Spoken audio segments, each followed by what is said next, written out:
க்கான வீடியோவில் என்ன நடக்குன்னு சொல்லிட்டு பார்க்கலாம். வீடியோக்குள்ளே போகிறதுக்கு முன்னாடி நம்ம சேனலை லைக் அண்ட் சப்ஸ்கிரைப் பண்ணி சப்போர்ட் பண்ணுங்கள். வீடியோ வந்துட்டு நல்லாவே இருக்குது. ஃபஸ்ட்டு சீனில் வந்துட்டு ஐயா நிறுத்துங்க அப்படின்னு சொல்ல, நீ யாருப்பா அப்படின்னு கேட்க, இந்த பொண்ணோட லவ்வரியா நான், இதெல்லாம் சிவனாண்டி ஐயா சொல்லி தான் நாங்கள் பண்ணோம். ஊரை விட்டு போகலான்னு முடிவெடுத்திருந்தப்போ அவர் தான் பணத்தை கொடுத்து இந்த டிரைவர் மேலே இப்படி தப்பான பழியை போட சொன்னாங்க. எங்களுக்கு இந்த பணமே வேணாம் ஐயா, இந்தாங்க நாங்கள் பஞ்சாயத்து முன்னாடியே இந்த பணத்தை ஒப்படைச்சிடுறோம் அப்படின்னு சொல்லி பணத்தை அந்த இடத்துல வைக்கிறாங்க. அவன் தான் அப்படி பணத்துக்கு கொடுத்து இப்படி பண்ண சொன்னானா, நீ இப்படி பண்ணுறிய, உனக்குலாம் அறிவு இருக்கா அப்படின்னு சொல்லிட்டு ஏதோ புத்தி கெட்டு போய் இப்படி பண்ணிட்டேன், எங்களை மன்னிச்சிருங்க விட்டுருங்க அப்படின்னு சொல்லிட்டு அந்த பொண்ணு வந்துட்டு கெஞ்சுறாங்க. சிவனாண்டியை பார்த்து மானக்கேடா எல்லாரும் மாற்றி மாற்றி திட்ட ஆரம்பிச்சிடுறாங்க. நான் வந்துட்டு இப்படி ஒரு தப்பான தீர்ப்பு கொடுத்துட்டேன், அது காரணமே நீ தான், போயும் ஒருத்தனை பிடிக்கல அப்படின்றதுக்காக பொண்ணை வச்சா நீ இப்படியெல்லாம் பண்ணுவேன் அப்படின்னு சொல்லிட்டு நாட்டாமையா திட்ட, ஊரில் பெரிய மனுஷன் தான் பேர், எப்படி கேடு கெடுத்தனமாக நடந்துட்டு இருக்கான் பாரு, சை இவனை நினைச்சாலே அப்படின்னு சொல்லிட்டு ஆளுக்கு ஒவ்வொரு ஆள் கூட்டத்திலேருந்து சிவனாண்டியை மாற்றி மாற்றி திட்ட ஆரம்பிச்சிடுறாங்க. இதெல்லாம் பார்த்து சந்திராவுக்கு பயங்கரமாக வந்துட்டு ஒரு மாதிரி கோவமாக வந்து சிலம்பத்தையே முறைச்சி பார்த்துட்டு இருக்காங்க. நானும் சிலம்பம்னு சொல்ல ஆரம்பிச்சிட்டேன். கார்த்திவே வந்துட்டு முறைச்சி பார்த்துட்டு இருக்காங்க. காமெடி சரி சொல்கிறாங்க, நீ எவ்வளவோ தப்பு பண்ணுவேன், ஆனால் இந்த மாதிரிலாம் பண்ணுவேன் அப்படின்னு சொல்லிட்டு நான் நினச்சி கூட பார்க்கவே கிடையாது. நீ இவ்வளோ மோசமான ஆளா, சீ உன்னை நினைக்கும் போதே எனக்கு வெக்கமாக இருக்குது, ஒருத்தங்களை அழிக்கிறதுக்கு இந்த அளவுக்கு கீழ்த்தரமாக இறங்குவேன்னு சொல்லிட்டு எனக்கு தெரியாமல் போச்சு. உன்னெல்லாம் அப்படியே சும்மா விட்டுறக்கூடாது, ஊரில் பெரிய மனுஷன்னு ஒரு அகங்காரத்தோடு சுற்றிட்டு அலையிற பற்றியா, அதை உடச்சி அடையணும் அப்படின்னு சொல்லிட்டு, ஐயா இவங்களை வந்துட்டு இப்படியே விட்டுறக்கூடாது, என்ன பண்ணலாம் அப்படின்னு சொல்லிட்டு கேட்க, போலீஸில் பிடிச்சி கொடுத்துருவோம், இந்த மாதிரி ஆளெல்லாம் போலீஸ் ஸ்டேஷனுக்குள்ளே தான் இருக்கணும், வெளியில் இருக்கிறதுக்கு தகுதி இல்லை இவனுக்கு அப்படின்னு ஊர்ல எல்லாருமே சேர்ந்து ஆமா போலீஸ்ட பிடிச்சு கொடுங்க அப்படின்னு சொல்லி சொல்றாங்க. மாப்பிள்ள நீங்க உடனே போலீஸ்க்கு ஃபோன் பண்ணுங்க அப்படின்னு சொல்லிட்டு சாமுண்டி சரி சொல்ல, இதோ ஃபோன் பண்றத, இவங்களோட மாமியார் வீட்டில இருந்து வந்து அள்ளிட்டு போவாங்க அப்படின்னு சொல்லிட்டு ஃபோன் பண்றாங்க மயிலும். அதுக்கடுத்து இன்னும் கொஞ்ச நேரத்தில் உங்க மாமா வந்துகிட்டு இருக்காரு, கூட்டு போயிருவாரு, அது தெரியும் இங்கே இருங்க அப்படின்னு சொல்லிட்டு அவர் வேற நக்கல் பண்ணிக்கிட்டு இருக்க. சிவனாடி வந்துட்டு முறைக்கிறாங்க. சந்திரா வந்துட்டு இவன் மேல பழிய போட்டு இவனை வீட்டை விட்டு வெளியில் அமுச்சு விட்டலான்னு சொல்லிட்டு நாங்கள் ஒரு பிளான் போட்டா கடைசியில் அது ஏன் புருஷனுக்கு ஆப்போசிட்டாகவே அமைஞ்சிருச்சே, எல்லாரும் சேர்ந்து இப்படி போலீஸில் பிடிச்சி கொடுக்காங்களே, இப்படி ஆகும் நான் நினச்சி கூட பார்க்கவே இல்லை அப்படின்னு சொல்லிட்டு சந்திரா வேற மனசுக்குள்ளே போட்டு குழப்பிட்டு இருக்காங்க. அப்புறம் போலீஸ் வர்றாங்க, இவனை பிடிச்சி இழுத்துட்டு போங்க அப்படின்னு சொல்லிட்டு, சரி தீர்ப்பு நல்லபடியாக முடிஞ்சிச்சு நான் கிளம்புறேன் அப்படின்னு சொல்லிட்டு ஆளவந்தான் ஐயா அங்கேருந்து கிளம்ப, ரொம்ப நன்றியா அப்படின்னு சொல்லிட்டு சாமுடி சரி இவங்க எல்லாருமே வண்டி ஏற்றி வந்து அமுச்சு விடுறாங்க. இவங்க பில்டப் கொடுத்த அளவுக்கு ஆளவந்தான் வந்துட்டு இந்த நாட்டாம சீனில் ஒன்றுமே பண்ணலைன்னு எனக்கு தோணுது. நீங்கள் என்ன நினைக்கிறீங்கன்னு சொல்லுங்கள். கார்த்தியோட மாமா சொல்கிறாரு, தம்பி நான் வந்துட்டு தப்பான பழியை சொல்லிட்டேன், கண்ணால் பார்த்ததை மட்டும் வச்சு நீங்கள் தான் இந்த தப்பு பண்ணிப்பீங்கன்னு சொல்லிட்டேன், என்னை மன்னிச்சிருங்க தம்பி, இப்போ நீங்கள் இதுலேருந்து வெளியில் வந்ததுக்கப்புறம் தான் மனசே ரொம்ப நிம்மதியாக இருக்குது அப்படின்னு சொல்ல, மாமா அதனால தான் பெரியவங்க சொல்லியிருக்காங்க, கண்ணால் பார்ப்பது போய் காதால் கேட்பதும் போய் தீர விசாரிப்பதே மெயின்னு சொல்லியிருக்காங்க அப்படின்னு சொல்ல, நீங்கள் சரியாக தான் மாப்பிள்ளை சொல்கிறீங்க, நான் எதையும் ஆராய்ச்சி இனிமேல் சொல்ல பழகிக்கிறேன் அப்படின்னு சொல்லிட்டு அவர் சொல்கிறாரு. பரவாயில்ல விடுங்க மாமா, நீங்கள் பெரியவங்க, வயசில் சின்னவன், என்கிட்டலாம் மன்னிப்பு கேட்கலாமா, பரவாயில்ல இருக்கட்டும் விட்டுருங்க அப்படின்னு சொல்லிட்டு இருக்கேன். சாமுடி சரி அதை பார்த்துட்டு வந்துட்டு பக்கத்தில் வர்றாங்க. நீ தப்பு பண்ணலன்னு சொல்லிட்டு நீ நிரூபிச்சிட்ட, இனிமேல் நீ தாராளமாக எப்பவும் போல் நம்ம வீட்டிலேயே இருக்கலாம், அங்கே வந்துரு அப்படின்னு சொல்லிட்டு கிளம்ப. இதை பார்த்து மகேஷும் சந்திராவும் வந்துட்டு ஷாக் ஆகிடுறாங்க. சந்திராவும் ஒரு மாதிரி திருன்னு முழிச்சிட்டே நின்றுட்டு இருக்காங்க. மறுபடியும் வீட்டுக்குள்ளே வர்றானே அப்படின்னு சொல்லிட்டு அடுத்து வீட்டுக்குள்ளே போனதுமே டிரைவர் கண்டிப்பாக நீ இதை பண்ணியிருக்க மாட்டேன்னு என் உள்ளுணர்வு சொல்லிச்சு, அது மாதிரியே நீ இந்த தப்பு பண்ணலைன்னு சொல்லிட்டு அந்த பொண்ணு வாயாலே நீ சொல்ல வச்சிட்ட, பிரில்லியன்ட் தான் நீ அப்படின்னு சொல்ல அப்படி சொல்கிறாங்க. நீங்கள் என்னை நம்புனதுக்கு ரொம்ப நன்றி மேடம் அப்படின்றாங்க.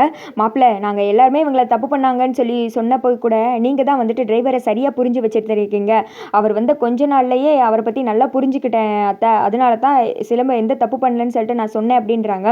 பரவாயில்ல மாப்பிள்ள நீங்கள் ரொம்ப கிரேட் அப்படின்னு சொல்லிட்டு அவருக்கு ஒரு பாராட்டு மலையை போக, அக்கா இங்கே என்னதான் நடந்துட்டு இருக்கு ஒன்றும் புரியல எனக்கு, அவன் இதில் தப்பு பண்ணலன்னு மட்டும்தானே வந்துட்டு நிரூபிச்சிருக்கான், இன்னும் அந்த மகேஷை அடித்த கேஸில் இவன் மேலே பழி இருக்கத்தானே செய்யுது, எனக்கு என்னமோ இவன் இதெல்லாம் பிளான் பண்ணி பண்ணுறான்னு தான் தோணுது, இவனை நம்பாதக்கா, ஏன்க்கா நான் சொல்கிறத நீ புரிஞ்சிக்கவே மாட்டிக்கா அப்படின்னு சொல்ல, இங்கிட்ட வந்துட்டு அவங்க ரோஹிணி அவங்க சொல்கிறாங்க, ஆமாம்மா எனக்கு என்னமோ சித்தி சொல்கிறதா சரின்னு படுது அப்படின்னதும், என்ன இது, அதான் கல்யாணம் வரைக்கும் டைம் இருக்குல்ல, அதுக்குள்ளே என்ன அவசரம், கூல் அப்படின்ற மாதிரி மயில் சொல்ல ரோஹிணி வந்துட்டு முறைக்கிறாங்க.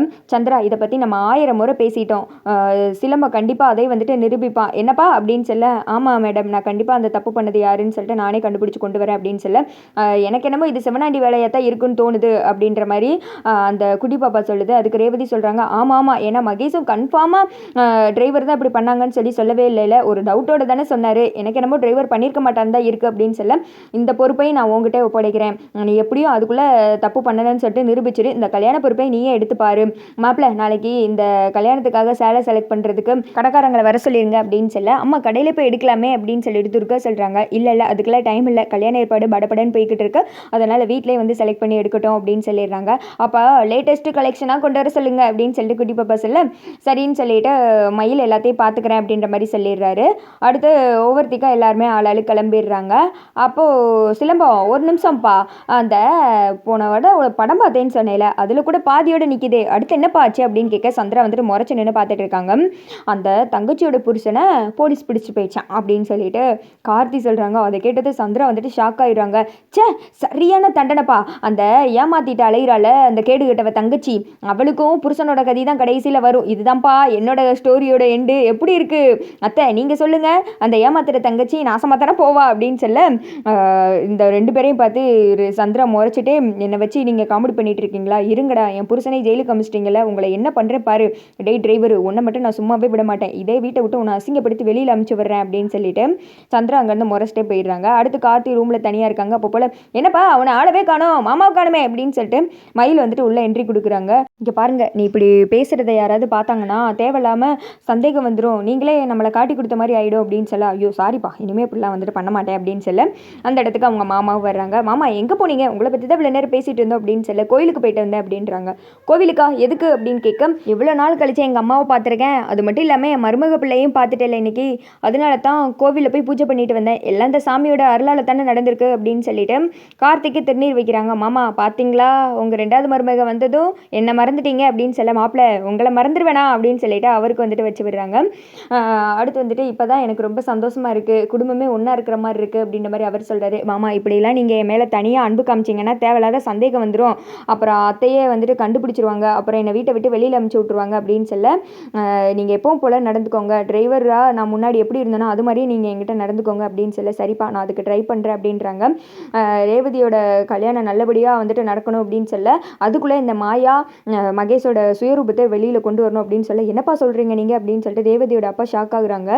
ஆமாம், அவங்க 2 பேத்துக்குள்ள உறவு முறையே ரொம்ப தப்பாக இருக்குது மாமா அப்படின்னு சொல்லிட்டு ஆரம்பத்துலேருந்து இப்போ நடந்தது வரைக்கும் சொல்கிறாங்க. மாயா பண்ண வேலை, மாயா வந்துட்டு இவங்ககிட்ட எப்படி இந்த கல்யாணத்தை நடத்தி காமிக்கிறேன்னு பாரு அப்படின்னு சொல்லிட்டு சவால் விட்டதெல்லாம் சொல்ல, அதை கேட்டதும் இங்கிட்டு வந்துட்டு ஷாக் ஆகிடுறாங்க. ஐயோ, குடும்பமே எப்படியாவது இந்த கல்யாணம் நல்லபடியாக நடக்கணும் அப்படின்னு சொல்லிட்டு போராடிக்கிட்டு இருக்கு, இதில் இவங்க என்னன்னா இப்பேற்பட்ட கேடு கெட்ட ஆளுங்களா, என்னதான் நடக்குதுன்னு ஒன்றும் புரியலையே அப்படின்னு சொல்ல, நீங்கள் எதுக்கு கவலைப்படாதீங்க மாமா, ரேவதியோட வாழ்க்கை எப்படியும் காப்பாற்றிடுவோம், அந்த கெட்டவன் மகேஷை ரேவதி காலத்தில் தாலி கட்ட விட மாட்டேன், எல்லாம் நல்லதாகவே நடக்கும் அப்படின்னு சொல்ல, எப்படியாவது நீ அவங்கள பற்றின உண்மையை வெளியில் தெரிய வைக்கணும்ப்பா, ரேவதி ரொம்ப நல்ல பொண்ணு, அவளுக்கு ஒரு நல்ல வாழ்க்கை தான் அமையணும் அப்படின்னு சொல்ல, அதுக்கு தான் நாங்களும் போராடுறோம் அப்படின்னு சொல்லிட்டு மயில் வந்துட்டு கார்த்தியை பார்க்குறாங்க. ஏங்க நீங்கள் தேவையில்லாத நேரத்தில் தேவையில்லாததை பேசுகிறீங்க அப்படின்னு சொல்லிட்டு கார்த்தி சொல்ல, ஆமாப்பா உனக்கு தான் எல்லாம் தேவையில்லாததான் படுது, எங்கள் மனசில் இருக்க ஆசையை சொன்னால் உனக்கு அப்படித்தான் தெரியும்னு, சரி சரி முதல்ல அவங்க 2 பேர் கெட்டவங்கன்ற உண்மையை அத்தைக்கு எப்படியா தெரிய வைப்போம் அப்படின்னு சொல்லிட்டு இவங்க பிளான் போட்டுக்கிட்டு இருக்கு. அதோட பார்த்தீங்கன்னா வீடியோ முடிஞ்சிருது.